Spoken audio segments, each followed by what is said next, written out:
Assalamualaikum warahmatullahi wabarakatuh. Waalaikumsalam warahmatullahi wabarakatuh. Alhamdulillah masih dipertemukan dengan seorang luar biasa artis kita. Masya Allah. Dari YouTuber atau channel Freddy Sudaryanto ya. Ya. Sekarang udah nggak ada spot ya. Nggak ada spot, ya. Kenapa bang? Kita khusus aja di sini aja lah. Oke. Nggak spot dulu. Oh, nggak spot. Spot olahraga bro. Oh, spot olahraga. Oh, iya, soalnya basicnya olahraga bang. Ya, gimana Mas Yahya? Oke, siap bang. Kalau kemarin itu kita bahas dengan Bang Jack juga sudah, dengan Bang Heri sudah, kan begini. Bang Fred itu kan mengawal kasus Subang, memviralkan kasus Subang, memberitakan kasus Subang ini kan dari awal. Nggak dari awal. Saya dari hari kelima. Hari kelima pasca eksekusi. Iya, pas hari kelima baru saya turun ke lapangan. Iya, berarti dari awal. Kalau dari awal mah Pak Ketua. Oh iya, Pak Ketua. Pak Ketua itu dari hari pertama. Dari hari pertama itu ya. Oke, baik. Masih kita katakan dari awal. Asik, daripada saya maksudnya. Baik, gini bang. Siap. Abang selama itu sampai 2 tahun masih mewartakan kasus Subang ini. Iya. Otomatis itu tahu historinya, tahu kronologinya, tahu kesimpulannya atau hipotesa lah dugaan sementaranya. Baik bang, mulai dari awal bang ya. Itu kan tanggal 17 mulainya. Iya. 17 itu adalah katanya ada bahasa liwat-liwatan. Iya. Yang kemudian pulang, yang kemudian Pak Yosep apa pagi sore atau sampai malam itu sampai jam 9 itu kan ada di TKP. Iya. Terus Ibu Tuti dengan Amel itu kemudian di luar ketika ada tamu itu. Malam kejadian itu, apa yang abang dapatkan informasi itu? Atau ya, hipotesanya seperti apa? Dugaan sementaranya seperti apa? Kalau informasi masih saya nggak dapat, Bang. Mas. Nggak dapat. Kalau dapat ya pasti jadi sebuah informasi yang bagus, tapi saya belum dapat sih. Nggak, barangkali begini. Di hari itu ya, di hari 17 sampai malam kejadian itu sampai tanggal 9 sampai jam 9 Pak Yoso kemudian pulang itu, dari banyak saksi yang abang itu kewartakan, wawancarai, kemudian dari saksi ini wawancarai, apa yang abang dapat dari situ? Saya akan bahas yang ini Oke, jam 9 Pak Yosep pulang kan? Iya, siap. Minta uang ke almarhumah, dikasih 20.000 ya. Katanya jam 11 juga katanya ada seseorang ya.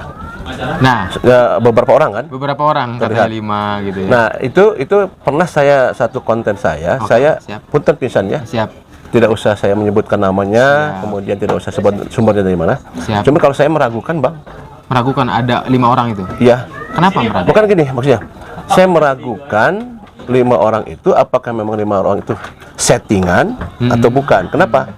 Oh gini, keterangannya itu dari arah Bunihayu. Belok kiri kan? Menuju TKP 55 sampai 60 km per jam. Apanya? Keterangannya naik motor 55 sampai 60 km per jam. Itu keterangannya dari salah satu saksi, katakan si itulah. Dia melihat 5 orang. Dia melihat posisi mobilnya tidak nyala katanya. Posisi mobil disebutkan. Itu menurut abang nih sebagai yang suka rider, mungkin tidak. Coba saya tanya. 55 ya? 55 sampai 60 km per jam. Agak sulit mendeteksi wajah. Susah. Agak sulit mendeteksi wajah. Jangankan wajah. Jangankan wajah. Bodinya susah ya? Untuk bisa menentukan itu cewek, cowok, ada 5 orang, ada nyebutkan 5 orang, posisi mobil. Coba kan, 5 orang lagi naik motor. 50 km sampai 60. Iya. Jeduk. Ketabrak di depan. Di depan nabrak ya bang ya. Ini ya, maaf ya, kita tidak usah sebutkan siapa saksinya, dari mana salam. Cuman saya meragukan. Tapi gini, ya nggak apa-apa kan, kita namanya juga diskusi ya. Cuma saya meragukan. 60 km per jam naik motor, bisa tahu ada berapa orang, bisa tahu posisi mobil, bentuknya gimana, segala macam. Karena begini bang, naik motor, pandangan kita tuh kan ke depan lurus. Betul nggak? Betul. Yang kita lihat itu kalau sekian radius derajat, itu paling kalau kita lihat ke kiri radiusnya paling sedikit gitu ya, atau radius ke kanan sedikit.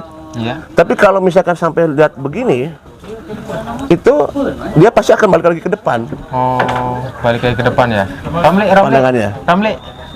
nyala nggak? Nyala. Oke. Kan?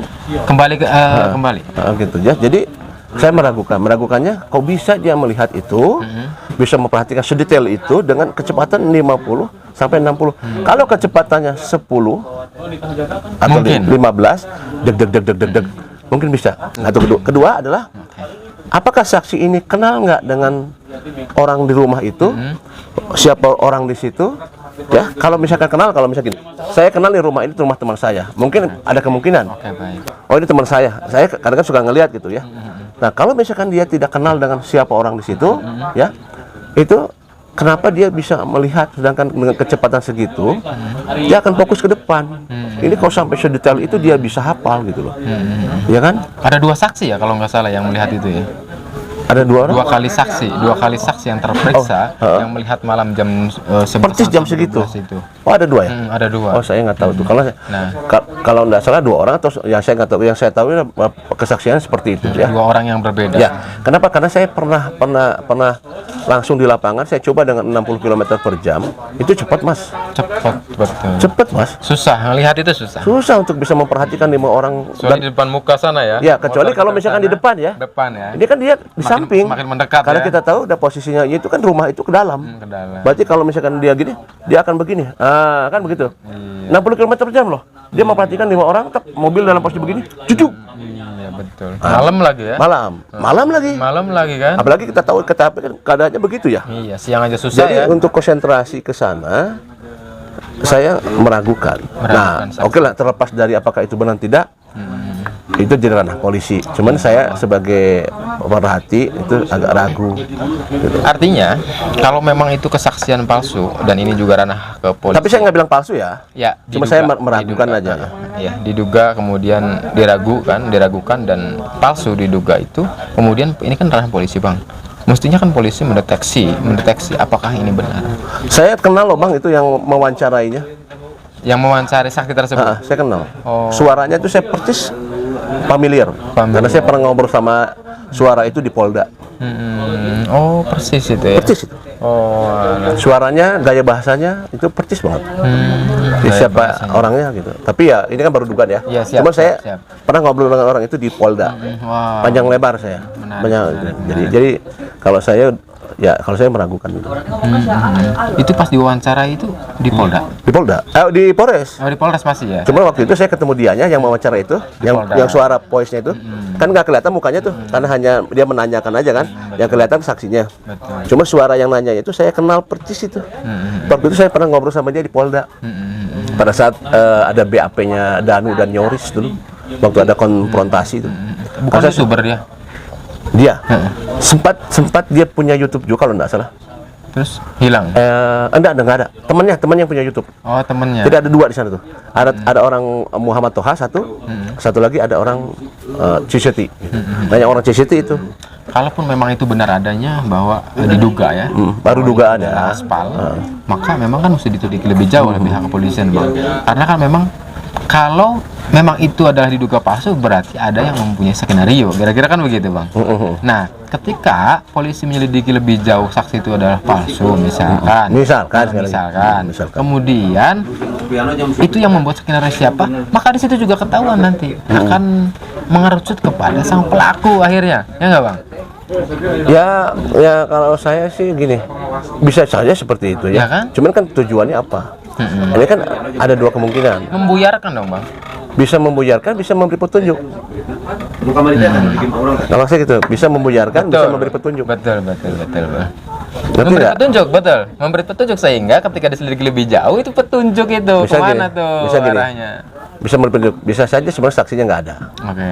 Di malam itu tidak ada. Tidak ada. Tetapi mungkin seseorang ini mengetahui, mungkin ya, ini baru dugaan. Orang ini mengetahui ke arah siapa pelakunya, kemudian dibuatlah semacam ini sehingga menjadikan petunjuk. Ya ini kan baru dugaan. Dugaan itu kan bisa saja kan gitu, seperti itu. Baik, itu malam hari ya, Bang ya. Lalu kemudian di pagi harinya mana sih dari sekian saksi yang Abang wawancarai, hipotesa mana yang lebih dipercaya ketika misalkan pagi itu ada yang melihat saksi datang jam 7.15, ada yang jam 6.30, ya kan? Itu lebih cenderung kemana, Bang? Apanya? Lebih cenderung Hipotesa. kepercayaannya kemana nih? Percaya yang mana bahwa saksi pertama yang melihat itu ada yang 7.30, 7.15, ada yang 6.30, saksi Ilham misalkan gitu. Apakah yang mana yang Abang percaya? Saksi Ilham yang 30. Kemudian sebelum jam 7 juga dia pulang lagi melihat saksi itu lagi. Apakah itu juga saksi yang diduga adalah aspal atau asli? Tunggu, saya kurang jelas deh. Ada melihat apa saksi Ilhamnya? Melihat saksi Yosep itu pagi hari di bawah pohon jambe itu. Oh, saya belum tahu tuh. Nah, apa itu sempat ada? Oh, itu sempat viral loh, Bang. Oh, saya nggak tahu. Mestinya tahu nih Abang ini. Memang ada yang nge-WA ke saya, tolong dong ini di-up Kak gitu ya. Cuma saya waktu itu nggak berani nge-up karena tidak jelas gitu. Karena kan ada dua persepsi Bang ya, bahwa ada saksi Ilham itu yang melihat itu di bawah pohon jambe, dan ketika dia pulang juga sebelum jam 7 itu masih ada lagi juga. Juga ada persepsi yang kedua itu memang tidak percaya itu, katanya sesuai CCTV lah, bahwa Pak Yosep itu misalkan ke detek sama CCTV jam akhirnya kemudian nyampainya jam 7.15 gitu dibenarkan. Nah, dua persepsi itu kan berbeda. Mana Abang yang lebih cenderung dipercaya? Karena saya tidak tahu ya, dan saya juga tidak mengikuti yang apa jambe itu, saya nggak bisa jawab tuh Bang. Oh gitu. Siap. Baik. Selanjutnya Bang, motif, terkait motif, lebih cenderung kemana Bang? Ada sakit hati, ada perebutan kekuasaan, ada harta penuh gini. Sebenarnya motif itu bisa kita ngambil kesimpulan setelah ada tersangka ya. Baru tapi kan kita menduga ya, menduga itu kan boleh-boleh saja. Siap. Menduga atas apa namanya, kita melihat di lapangan seperti apa gitu ya. Siap. Kecurigaan dari komunikasi yang disampaikan, dari informasi yang disampaikan oleh beberapa saksi yang terperiksa lebih dari 100 orang, ya kita bisa aja sih, oh ini motifnya ini, gitu ya. Kalau saya sendiri, kalau ditanya itu, saya lebih kepada konten saya sebenarnya ada Bang, pernah di konten saya. Siap. Saya mengatakan bahwa ini tidak ada dalang. Dalang dan eksekutor sama. Saya pernah bilang di mana? YouTube saya, dalang dan eksekutor sama. Kemudian motifnya adalah enggak apa-apa, ini enggak apa-apa kan nama dugaan ya. Enggak apa-apa. Dugaan enggak apa-apa. Kalau saya sih ini adalah perseteruan antara materi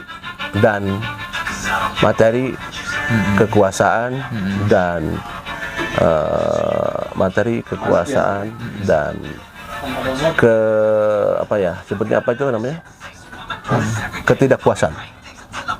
Itu lebih percaya ke situ ya Bang ya. Kalau saya ya. Oke, baik, terkait itu. Selanjutnya Bang, berarti lebih percaya pada orang terdekat ya?